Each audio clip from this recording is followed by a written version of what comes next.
Jadi pada kesempatan kali ini aku akan menjelaskan mengenai angina pectoris.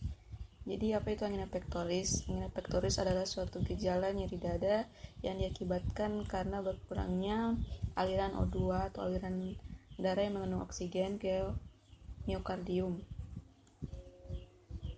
Nah, ini bisa saja disebabkan oleh iskemia miokard. Jadi berkurangnya O2 ke miokardium itu dinamakan dengan iskemia miokardium. Selain iskemia miokardium, hal lain yang bisa menyebabkan angina pectoris adalah kebutuhan oksigen otot-otot miokard itu tinggi, sementara suplai oksigen atau darah yang diterima otot-otot miokardium itu menurun, atau suplai yang menurun dan tingginya kebutuhan. Nah, biasanya ini disebabkan oleh aktivitas atau kegiatan-kegiatan yang membuat jantung itu lebih berfokus untuk mengirimkan darah ke organ atau jaringan yang sedang membutuhkan darah yang kaya dengan oksigen. Sementara jantung juga perlu oksigen, perlu darah untuk tetap memompahkan darah ke organ dan jaringan yang membutuhkan oksigen. Untuk aktivitas dan kegiatan ini dinamakan dengan faktor resiko dari angina pectoris. Apa saja faktor risiko tersebut atau apa saja kegiatan yang dapat menyebabkan angina pectoris? Yang pertama adalah latihan fisik. Latihan fisik yang berat yang membuat jantung lebih berfokus untuk mengirimkan darah ke otot atau ke jaringan tersebut. Sementara jantung juga memerlukan darah untuk dirinya sendiri untuk tetap memompa darah ke otot dan jaringan. Jadi akan terjadi ketidakseimbangan suplai ke jantung dan demand atau kebutuhan darah jantung. Selanjutnya adalah paparan udara yang dingin yang ekstrim, yang biasanya udara dingin ini dapat membuat vasokonstriksi pembuluh darah. Pembuluh darah akan menyempit, termasuk pembuluh darah koronari arteri yang berfungsi untuk menyuplai darah ke otot-otot jantung. Nah, karena ini menyempit, terjadi vasokonstriksi, jadi darah juga tidak mengalir dengan lancar ke otot-otot jantung.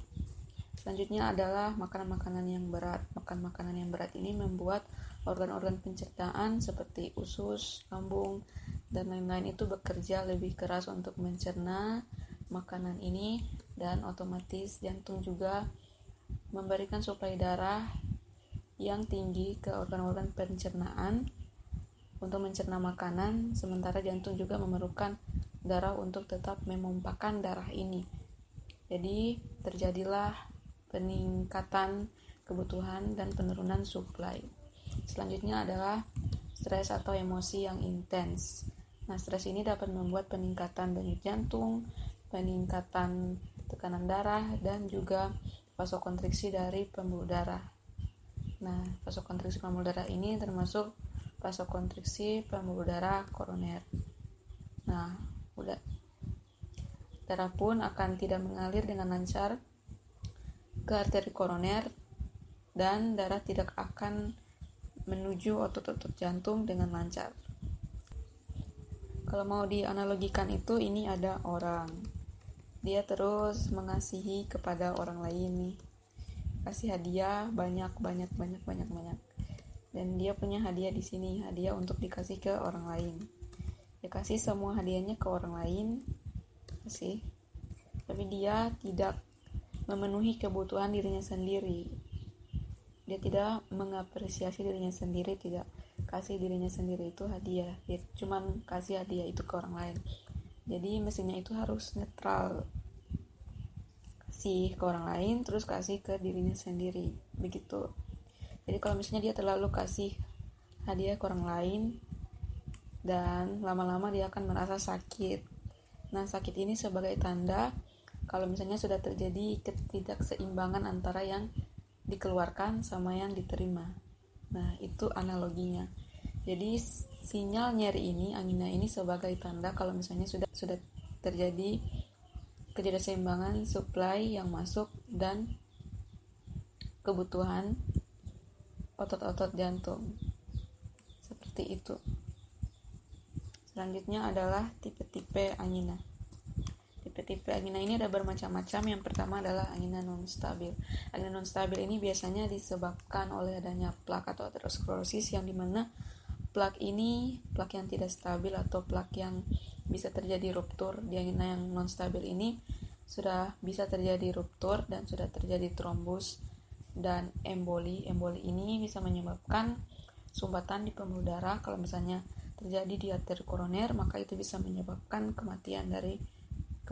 kerusakan dari otot-otot jantung, sehingga terjadilah nyeri sebagai tanda sudah terjadi kerusakan otot-otot jantung. Angina non-stabil atau angina prainfark atau angina crescendo ini akan meningkat seiring berjalannya waktu, baik frekuensi, intensitas, dan durasi. Selanjutnya adalah angina stabil kronis, di mana angina ini biasanya dipicu oleh kegiatan dan dapat diatasi jika dihentikannya aktivitas kegiatan tersebut atau istirahat. Selanjutnya adalah angina nokturnal, di mana angina ini muncul saat malam hari. Biasanya pada angina ini sudah terjadi gagal ventrikel kiri. Kalau misalnya biasanya terjadi gagal ventrikel kiri, maka akan terjadi aliran balik dari jantung ke paru, sehingga akan terjadi edema pada paru. Nah, kalau misalnya pada posisi berbaring, itu paru akan terjadi penimbunan cairan.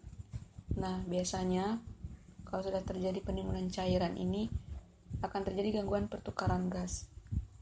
Maka jantung pun tidak akan menerima O2 dengan baik, maka akan timbullah angina nokturnal. Dan biasanya angina ini akan membaik jika penderita itu dipindahkan dengan posisi Fowler atau posisi duduk, supaya paru-parunya itu tidak digenangi oleh cairan, dan paling tidak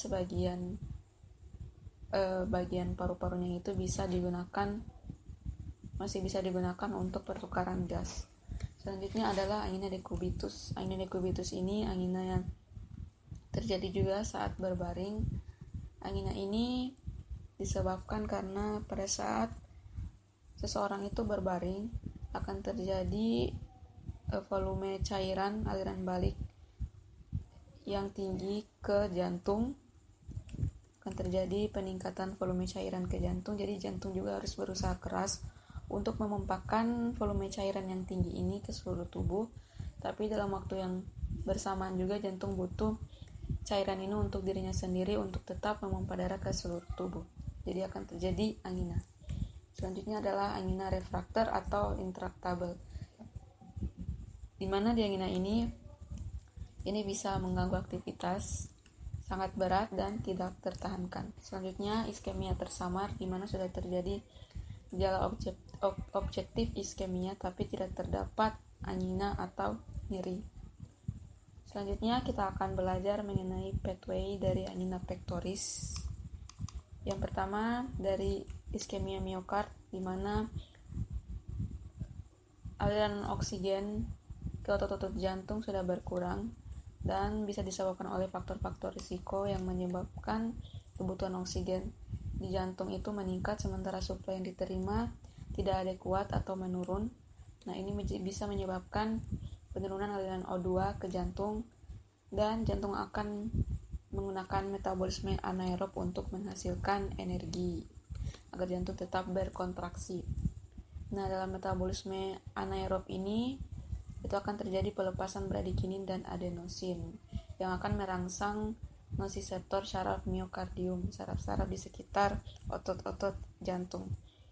Nah, terus saraf-saraf ini kemudian akan masuk ke saraf spinal bersama dengan saraf sensorik somatik T1 sampai T4, di mana saraf sensorik somatik ini mempersarafi bagian kulit T1 sampai T4. Itu bagian lengan kiri, bagian leher, dan bagian rahang. Jadi dia akan masuk ke jalur pintasan yang sama dengan saraf sensorik somatik T1 sampai T4 dan akan diteruskan ke saraf spinal ini, terus diteruskan ke talamus, dan di talamus akan dipersepsikan sebagai nyeri. Nah, nyeri ini akan dirasakan seperti nyeri dada yang tersusuk dan ditekan, dan akan dipersepsikan juga sebagai refract pain atau nyeri yang dialihkan. Nyeri ini kenapa dialihkan? Karena sudah dijelaskan tadi kalau saraf sensorik dari miokardium ini masuk ke saraf spinal bersama dengan saraf sensorik somatik. Jadi otak kebingungan untuk mempersepsikan dari mana nyeri ini berasal, alhasil akan dipersepsikan ke bagian dada dan ke bagian lain yang masuk bersamaan dengan saraf sensorik yang dari saraf sensorik miokardium, yaitu saraf sensorik somatik T1 sampai T4. Maka akan dirasakan pain atau nyeri di bagian rahang, bahu, dan lengan kiri. Nah, jika terjadi nyeri dada tertusuk dan tertekan ini akan terjadi kesulitan bernapas. Nah, jika misalnya sudah terjadi kegagalan ventrikel kiri akibat iskemia miokard, maka akan terjadi aliran balik ke paru dan akan terjadi edema pulmonal. Nah, edema pulmonal ini yang akan mengganggu pertukaran gas di paru dan akan terjadi sesak napas. Nah, itu dia pathway. Selanjutnya kita akan lanjut ke pemeriksaan. Berhubung angina pectoris ini umumnya itu seputar nyeri, maka pemeriksaan yang pertama adalah kita mengkaji dan memeriksa soal nyeri yang dirasakan dengan PQRST. Yang pertama adalah P provoking incident, apakah nyeri yang timbul itu dikarenakan aktivitas, saat melakukan aktivitas, setelah melakukan aktivitas, atau hilang setelah aktivitas. Selanjutnya adalah Q atau quality of pain, seperti apa nyeri yang dirasakan.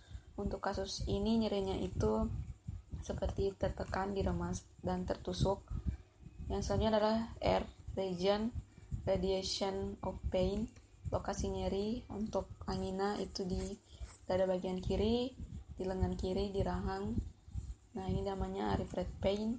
Selanjutnya adalah S atau severity atau tingkat keberatan dari nyeri itu. Kita bisa menggunakan skala nyeri 0 sampai 4 atau skala FAS 0 sampai 10. Untuk 0 sampai 4 biasanya penderita mengeluh 3 sampai 4, dan untuk skala FAS itu mengeluh antara 7 sampai 9. Untuk selanjutnya itu T, yaitu time. Kita melihat onsetnya, lamanya nyeri, dan apakah nyeri timbul mendadak. Selanjutnya, temuan fisik yang mendukung diagnosa angina pectoris, khususnya pada periode nyeri. Ini yang pertama adalah suara jantung tambahan atau S4. Bunyi S4 ini dikarenakan karena kontraksi atrium yang memaksa darah masuk ke ventrikel kiri. Nah, biasanya atrium ini berkontraksi karena ventrikel ini sudah tidak komplain, sudah tidak fleksibel lagi untuk meregang. Jadi akan terdapat kontraksi dari atrium. Kontraksi atrium ini adalah bunyi dari S4. Bunyi dari atrium mencoba memaksakan darah masuk ke ventrikel. Nah, bunyi S4 ini akan muncul sebelum bunyi S1. Nah, bunyi S1 ini adalah bunyi ketika katup atrioventrikuler menutup. Selanjutnya adalah peningkatan tekanan darah atau nadi atau keduanya. Selanjutnya penurunan nyeri dengan carotid message atau urut pada arteri karotis. Selanjutnya murmur regurgitasi mitral akibat kerusakan katup. Murmur ini bisa kita dengar dengan stetoskop. Nah, murmur ini adalah bunyi desiran dari darah yang mencoba masuk ke ventrikel. Nah, ini regurgitasi di mana katup atrioventricular ini cenderung untuk membuka, jadi darah itu mengucur ke ventrikel. Nah, bunyi kucuran darah ini dinamakan dengan murmur. Selanjutnya adalah nitrogliserin sublingual dengan interval 3-5 menit ini tidak bekerja, jadi tandanya itu bukan angina. Nah, itu dia. Yang selanjutnya adalah perubahan irama EKG. Nah, perubahan irama EKG ini tidak akan terjadi jika tidak sedang dalam periode serangan angina. Nah, jika dalam periode serangan, maka kita bisa melihat ST depresi dan kadang ditemukan perubahan irama T. Terus selanjutnya testing exercise. Nah, biasanya testing exercise ini adalah pemeriksaan yang akurat untuk mendiagnosa angina pectoris. Testing exercise ini dimana penderita itu diberikan segala macam latihan dan pada saat yang sama dilakukan perekaman jantung dan dilihat jika terdapat ST depresi dengan lama 0,08 sampai 0,12 second. Selanjutnya adalah pemeriksaan dengan angiografi koroner, di mana di sini kita melihat apakah arteri koroner terdapat sumbatan. Di sini contohnya dimasukkan kateter, terus dilihat dengan sinar X apakah terjadi sumbatan di arteri koroner. Di sini kita bisa lihat.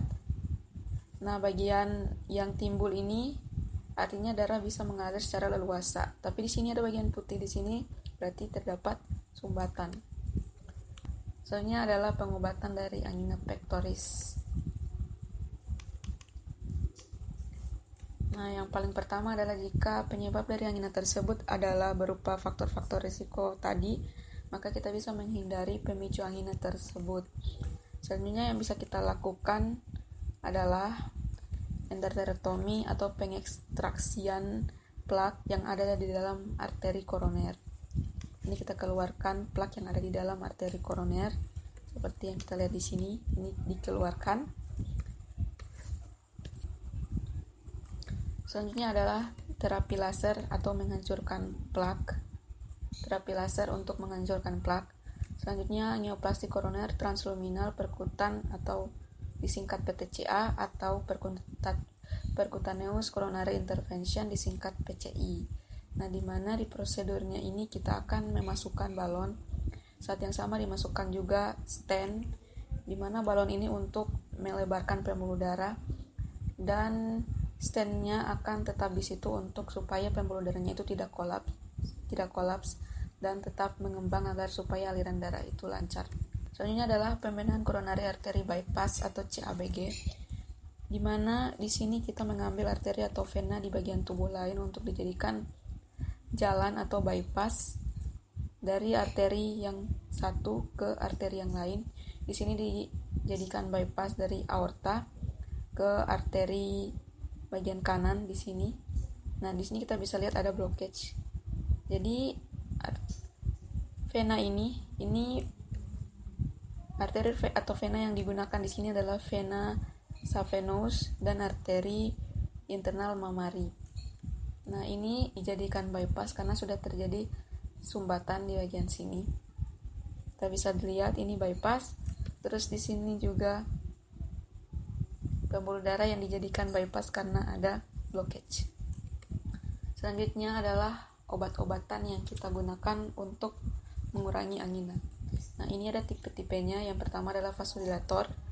Obatnya seperti nitrogliserin, amil, nitrat, isosorbit, sorbitrat. Vasodilator ini kita dengar dari namanya vasodilator, jadi fungsinya untuk relaksasi pembuluh darah, untuk pembuluh darah membuka, untuk melebar. Jadi untuk vasodilatasi perifer, untuk menurunkan tekanan diastolik. Tekanan diastolik ini dimana penurunan tekanan darah di pembuluh darah saat jantung sedang berelaksasi. Selanjutnya ada penurunan preload, dimana di sini penurunan cairan masuk ke dalam ventrikel. Jadi jantung akan tidak meregang dengan tinggi, jadi peregangan jantung itu akan dikurangi dan otomatis cairan yang masuk pun akan sedikit dan jantung juga akan bekerja dengan sedikit. Selanjutnya vasodilatasi arteri koroner untuk sirkulasi yang lancar. Selanjutnya tipenya adalah agen penyekat beta adrenergic. Obatnya seperti propanolol inderal, metoprolol-lopresor, nadolol Corgard, atenolol tenormin. Nah, ini untuk menurunkan kebutuhan O2 miokardium, menurunkan kecepatan denyut jantung, dan menurunkan kontraksi jantung.